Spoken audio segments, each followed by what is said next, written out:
Class 9 rapid revision chapter है हमारे पास में climate, one of the most interesting chapter of class 9 geography. क्या बात कर रहे हैं? क्या बात है?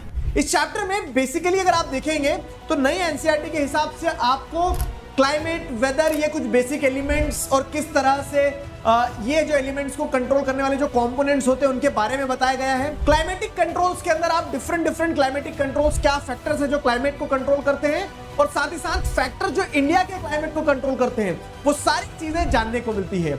इंडियन मॉनसून वाला पार्ट और डिस्ट्रीब्यूशन वाला जो पार्ट है वो डिलीट हो चुका है, तो अब फिर चैप्टर सीधा आता है सीजन्स के ऊपर। Cold weather season, hot weather season, advancing monsoon, retreating monsoon, monsoon किस तरह से हमारी कंट्री को यूनिफाई करता है, और रेनफॉल का डिस्ट्रीब्यूशन, ये सारी चीजें आपको इस चैप्टर में जानने को मिलती है। Hello everybody, this is Digraj Singh Rajput, welcome to our channel. Chapter शुरू होता है दो सिंपल कॉन्सेप्ट्स के साथ में, क्लाइमेट एंड वेदर। वेदर यानी कि डे टू डे बेसिस पर जो फिनोमिना होता है, किसी दिन हवाएं चल रही हैं, किसी दिन बहुत बारिश हो रही है, किसी दिन बहुत धूप पड़ रही है, तो जो जनरल एटमॉस्फेरिक कंडीशंस रहती है डेली बेसिस पर जो चेंज होती है वो वेदर कहलाती है। वेदर फिक्स्ड कॉन्सेप्ट नहीं है, लेकिन क्लाइमेट जो है वो फिक्स्ड कॉन्सेप्ट है। Sum total of weather conditions, यानी कि जैसे आप पोलर क्लाइमेट की बात करते हैं तो वह वेदर रोज बदलता होगा पोल्स पे, लेकिन through out the year persistently एक लंबे समय से वहां ठंडा क्लाइमेट है जिसे हम पोलर टाइप ऑफ क्लाइमेट कहते हैं। तो क्लाइमेट क्या है? Sum total of weather conditions for a long period of time.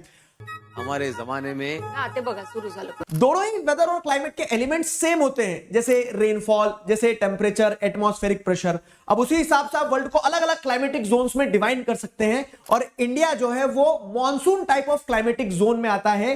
Monsoon type of climatic zone यानी सिंपल सी चीज जहां पे सीजनल रिवर्सल ऑफ विंड होता है और उस कारण से बारिश आती है। इंडिया का क्लाइमेटिक कंडीशन अपने आप में यूनिक है।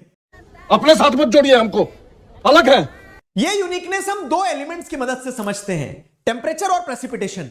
टेम्परेचर अगर आप देखोगे तो समर्स में राजस्थान के कुछ पार्ट्स में 50 डिग्री सेल्सियस तक टेम्परेचर चले जाता है, और वहीं आप देखोगे तो सेम टाइम में जम्मू एंड कश्मीर में टेम्परेचर मात्र 20 डिग्री सेल्सियस होता है।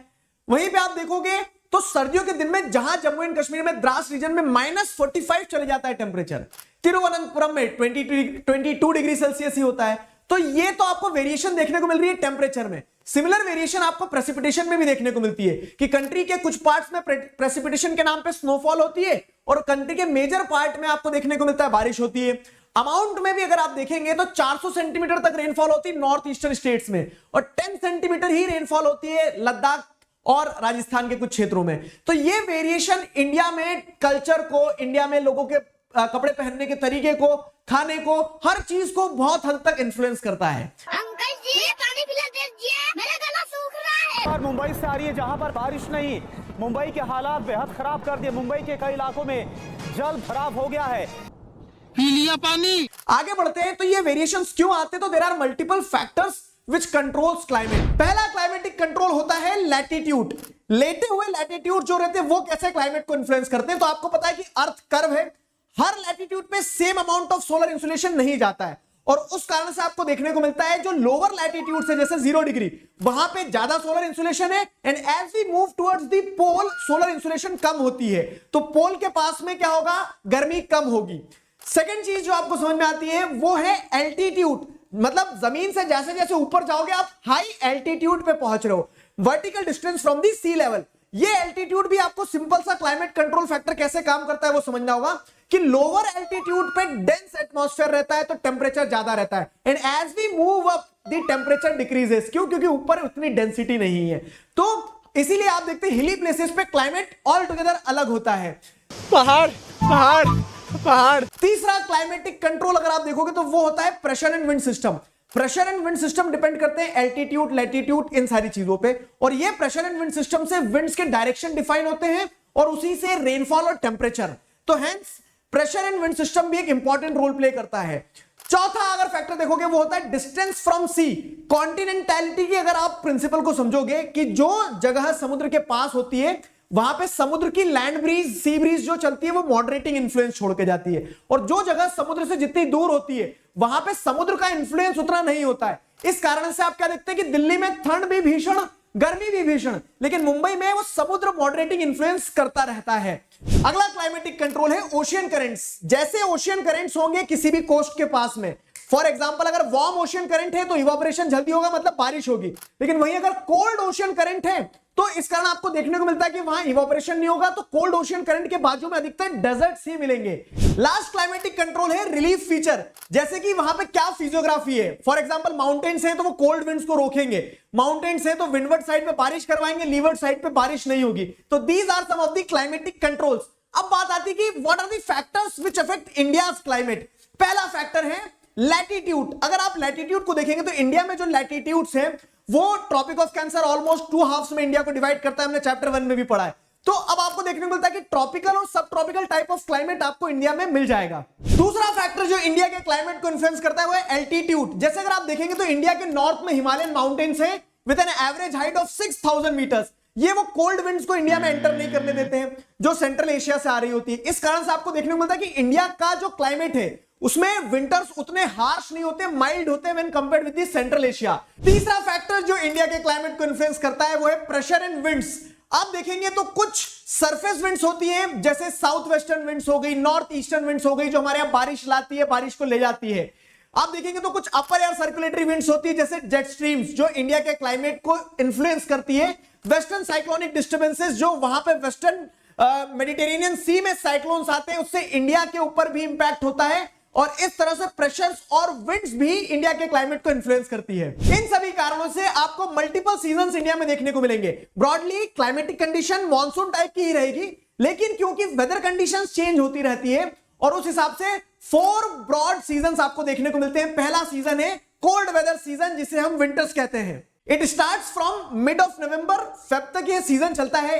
दिसंबर और जनवरी कोल्डेस्ट होते हैं। साउथ से नॉर्थ की तरफ टेंपरेचर डिप होता है। जो पेनिनसुला प्लेटू है वहां पे वेल डिफाइंड कोल्ड सीजन नहीं होता है। रीजन इज वेरी सिंपल कि सी की मॉडरेटिंग इन्फ्लुएंस होती रहती है वहां पे।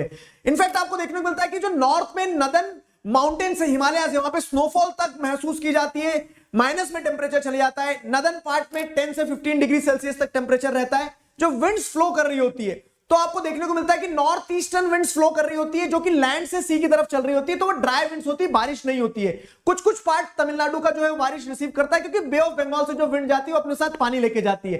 एक इंटरेस्टिंग फिनोमेना कि ये पूरा जो सीजन है, इस पूरे सीजन में जो वेस्टर्न साइक्लोनिक डिस्टर्बेंसेस आते हैं मेडिटेरेनियन सी में, वहां से मॉइस्चर आया जाता है और जेट स्ट्रीम के कारण इंडिया में आपको देखने को मिलता है कि नदन पार्ट में पानी गिर जाता है। विंटर रेनफॉल, जिसे महावट का पानी भी कहते हैं, और वो राबी क्रॉप्स के लिए बहुत यूजफुल रहता है। This was winter season. इतनी ठंडी क्यों है? अब्बा जो थे हमारे, वो फ्रिज खोल के चले गए थे तो ठंडी बढ़ गई। अगला सीजन जो आपको देखने को मिलता है वो है हॉट वेदर सीजन, जिसे हम समर्स कहते हैं। सूर्य की नॉर्थवर्ड मूवमेंट के साथ में पूरे प्रेशर बेल्ट्स नॉर्थ की तरफ शिफ्ट करते हैं। मार्च से लगा के मई तक में आपको समर सीजन देखने को मिलता है। टेंपरेचर स्लोली ग्रेजुअली बढ़ रहा होता है। जो नॉर्थ इंडिया पूरा का पूरा तप गया होता है, टेंपरेचर हाईएस्ट होता है नॉर्थ इंडिया में। रीजन बड़ा सिंपल है कि सी की मॉडरेटिंग इन्फ्लुएंस नहीं होती है। एक इंटरेस्टिंग फीचर आपको देखने को मिलता है कि इस समय पे स्ट्रॉन्ग गस्टी और हॉट ड्राई विंड्स फ्लो करती है, जिन्हें लू की हवाएं कहा जाता है। जिसको एक बार लू लग गई सीधे बिस्तर पे, ये direct exposure to these winds में prove to be fatal. In fact आप देखते हैं कि मौसम इतना इंटेंस हो जाता है कि कभी कभी बहुत ज्यादा आंधी तूफान चलते हैं और उस कारण छोटी मोटी बारिशें भी हो जाती है।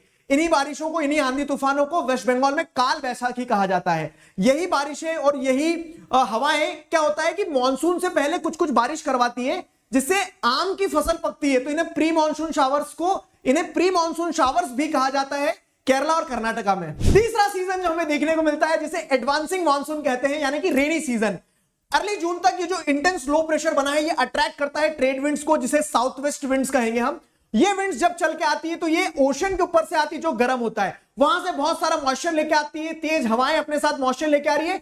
1 महीने के अंदर पूरे कंट्री को कवर कर लेती है और पूरी कंट्री में फिर होगी बारिश। बादल बरसा बिजुली, सावन को पानी। तो इसे रेनी सीजन कहते हैं।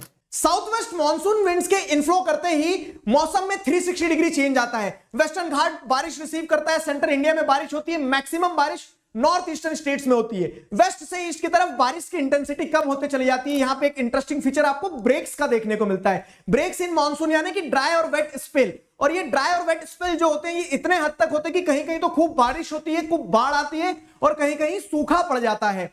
तुसी जा रहे हो, तुसी ना जाओ। चौथा सीजन जो है वो है रिट्रीटिंग मॉनसून, जब बारिश लौट के जा रही होती है।